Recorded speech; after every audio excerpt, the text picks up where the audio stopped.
correctement. Vous êtes sur le terrain, dans le Donbass.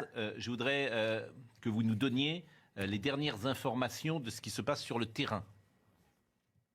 Alors oui, je vais vous les donner tout de suite, mais il ne faut pas oublier que depuis 2014, cette guerre a débuté.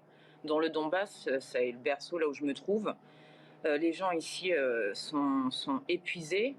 Il y a eu beaucoup de morts, beaucoup de décès, beaucoup de massacres. L'aviation a pilonné le Donbass en 2014, l'aviation ukrainienne. Et aujourd'hui, le point est le suivant. Ça continue. Des villages comme Gorlovka, où j'étais hier et avant-hier, sont également visés par des tirs, des grades, etc. Il y a des blessés, il y a des morts que je filme quotidiennement, que je photographie également, pour garder ça en témoignage. Je n'ai aucun message politique, mais sachez simplement que depuis une semaine, on parle de ce conflit, mais il dure depuis 8 ans. Il y a eu 13 000 morts. 13 000 morts. Les gens sont épuisés, ils se sentent tous ukrainiens. Et ce que je peux vous dire, c'est qu'ils sont très surpris que l'Europe se rende compte de la situation. Alors que pour eux, cette situation de bombardement, c'est de vivre dans des caves, etc., de recevoir l'artillerie lourde fréquemment. Je l'ai documenté en 2015. Pour eux, c'est un quotidien depuis 2014, je le répète. Ensuite, je vous interromps parce qu'il y a effectivement tout le monde ne comprend pas la situation aussi précisément, évidemment, que vous la vivez depuis de nombreuses années. Vous avez dit, et ça m'a surpris, tous les gens se sentent ukrainiens. Et vous avez rappelé que les bombardements étaient ukrainiens il y a quelques jours. Absolument. Mais quelque chose de grave que visiblement a échappé. La population du Donbass en 2014 a été ciblée par son propre gouvernement. La population russophone a été bombardée par le gouvernement de Kiev. Oui, voilà. J'ai toutes les preuves, donc je pourrais vous les fournir en rentrant en France. J'ai les images. J'ai un film là-dessus.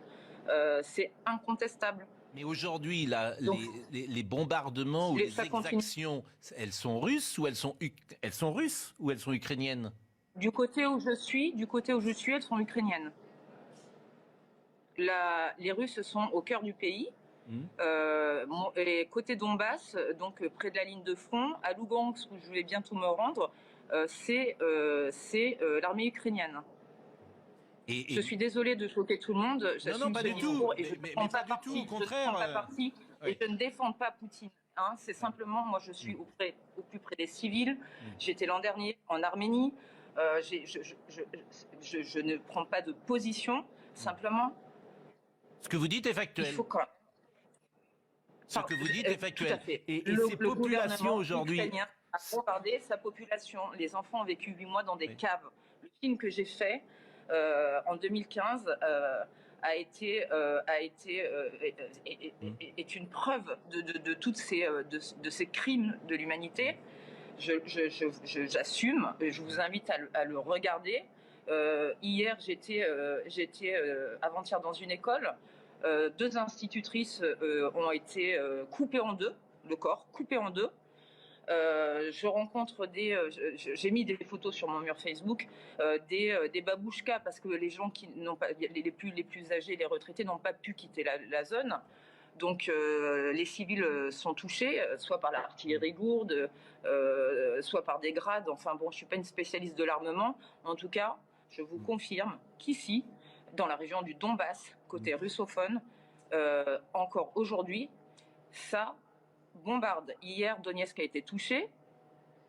Et c'est évidemment le pouvoir central ukrainien, selon vous, qui déclenche ces bombardements. And what kind